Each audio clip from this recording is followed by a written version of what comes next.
ನಮಗೆ ಜಿಬಿಎ ಅಧಿಕಾರಿಗಳು ಆರೋಗ್ಯ ಅಧಿಕಾರಿಗಳಿಂದ ನಮಗೆ ಬಹಳ ಸಮಸ್ಯೆ ಆಗ್ತಾ ಇದೆ. ಎಷ್ಟು ಜನ ಅಧಿಕಾರಿಗಳು ಸಿಬ್ಬಂದಿಗಳಂತ ಇದಾರೋ ಇವರೆಲ್ಲರೂ ನಮ್ಮ ಮೇಲೆ ಬಂದು ದಾಳಿ ಮಾಡ್ತಾ ಇದ್ದಾರೆ.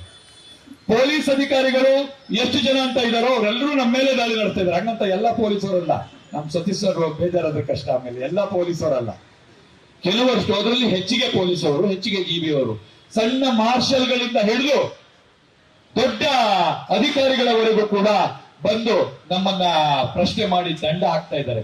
ಒಬ್ರು ದಂಡ ಹಾಕಿ ತಡ್ಕಬಹುದು, ಇಬ್ರು ಹಾಕಿ ತಡ್ಕಬಹುದು, ಎಲ್ಲರೂ ದಂಡ ಹಾಕಕ್ಕೆ ನಾವೇನ್ ಕಸದ ತೊಟ್ಟಿನ ಸರ್ ಬಂದು ಅದಕ್ಕೆ ನಮ್ಗೆ ಯಾವ ಕಾರಣಕ್ಕೂ ಆ ರೀತಿಯ ದಂಡ ಹಾಕಬಾರ್ದು.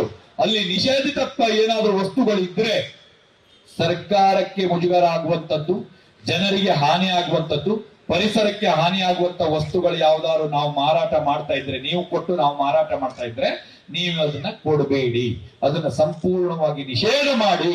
ಇದು ನಮ್ಮ ಒತ್ತುವರಿನ ಬೇಡಿಕೆ. ಆದ್ರೆ ಅದನ್ನ ಹೊರತುಪಡಿಸಿ ನೀವಲ್ಲಿ ಕಂಪನಿಗಳಿಗೆ ಕೊಟ್ಬಿಟ್ಟು ಇಲ್ಲಿ ಇದ್ ಮಾಡ್ಲಿಕ್ಕೆ ಕೊಟ್ಬಿಟ್ಟು ನಮ್ಮ ಮೇಲೆ ಕೇಸ್ ಹಾಕ್ತೀರಿ ಅಂತ ಹೇಳಿದ್ದೆ ಹೋದಾದ್ರೆ ಅದರಿಂದ ಆಗುವ ಹೋರಾಟದ ಎಲ್ಲಾ ಅಸಾಧಕ ಬಾಧಕಗಳಿಗೆ ತಾವೇ ಹೊಣೆಗಾರರಾಗಿರ್ತೀರಿ ಅಂತ ಹೇಳ್ತಾ, ತಾವು ಆದಷ್ಟು ಬೇಗ ಅಂದ್ರೆ ನಮ್ಮ ಹೋರಾಟಕ್ಕೆ ಬೇಗ ಎಷ್ಟು ಬೇಗ ಮುಗಿಸೋದು ಅಂತ ಹೇಳಿ ಅದು ನಿಮ್ಮ ಕೈಲಿದೆ. ಅವರೆಲ್ಲ ಅದೇನಿಲ್ಲ, ನಮ್ಮ ಸೆಕ್ರೆಟರಿ ಅವರು ಇರ್ತಾರೆ, ಎಲ್ಲ ಅಧಿಕಾರಿಗಳಿರ್ತಾರೆ. ಸಂಜೆ ಒಳಗಡೆ ಒಂದು ಆದೇಶ ಯಾರಿಗೆ, ಗೃಹ ಇಲಾಖೆಯಿಂದ ಪೊಲೀಸರಿಗೆ. ನಾವು ಬರೀ ಪೊಲೀಸರಿಗೆ ಬೈಯೋದು ದಿನ ಬಂದ್ರು ಎತ್ಕೊಂಡು ಹೋದ್ರು, ಅದು ಶಾಪ ಗಿಪ್ಪಲ್ ಹಾಕ್ಬಿಡ್ತಾರೆ, ಅದು ಬಂದ್ರು ಎತ್ಕೋದ್ರು ಅಂತೇಳಿ. ಆದ್ರೆ ಪೊಲೀಸರಿಗೆ ಬೈಲಿಕ್ಕೆ ಕಾರಣ ಏನಂತ ಹೇಳಿದ್ರೆ ಪೊಲೀಸರು ಆ ಅಧಿಕಾರವನ್ನ ಇದ್ ಮಾಡ್ತಾ ಇರ್ತಾರೆ, ಅವ್ರ ಕರ್ತವ್ಯವನ್ನು ನಿರ್ವಹಿಸ್ತಾ ಇರ್ತಾರೆ.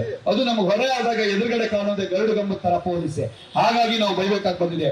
ಆದೇಶವನ್ನ ರದ್ದುಗೊಳಿಸಿ ಅಥವಾ ಇದೆಲ್ಲ ಮಾತುಕತೆ ಆಗುವವರೆಗೆ ಅದನ್ನ ಹೋಲ್ಡ್ ಮಾಡಕ್ಕೆ ಗೃಹ ಇಲಾಖೆಯಿಂದ, ಅದೇ ಹೀಗೆ ಗೃಹ ಇಲಾಖೆಯಿಂದ ಪೊಲೀಸ್ ಅವರಿಗೆ, ನಿಮ್ಮ ಆರೋಗ್ಯ ಇಲಾಖೆಯಿಂದ ಆರೋಗ್ಯ ಅಧಿಕಾರಿಗಳಿಗೆ, ಆರೋಗ್ಯ ಸಿಬ್ಬಂದಿಗಳಿಗೆ, ಜಿಬಿಎ ಅಧಿಕಾರಿಗಳಿಗೆ ಕೊಡಬೇಕು ಆದೇಶನ ಅಂತ ಹೇಳಿ ಹೇಳ್ತೀವಿ. ಅದು ಕೊಡುವವರೆಗೆ ನಾವು ಹೇಳುವ ಪ್ರಶ್ನೆ, ರಾತ್ರಿ 11:30ವರೆಗೆ ನಿಂತ್ಕೊಂಡಿರುವಂತ ವ್ಯಕ್ತಿಗಳು ನಾವು. ಹಾಗಾಗಿ ಈಗ ಕುತ್ಕೊಳ್ಳೋಕೆ ಬೇರೆ ಸೀಟ್ ಸಿಕ್ಕಿದೆ, ಸ್ವಲ್ಪ ಹೇಳುವ ಪ್ರಶ್ನೆ ಇಲ್ಲ. ಹೌದಾ ಇಲ್ವಾ?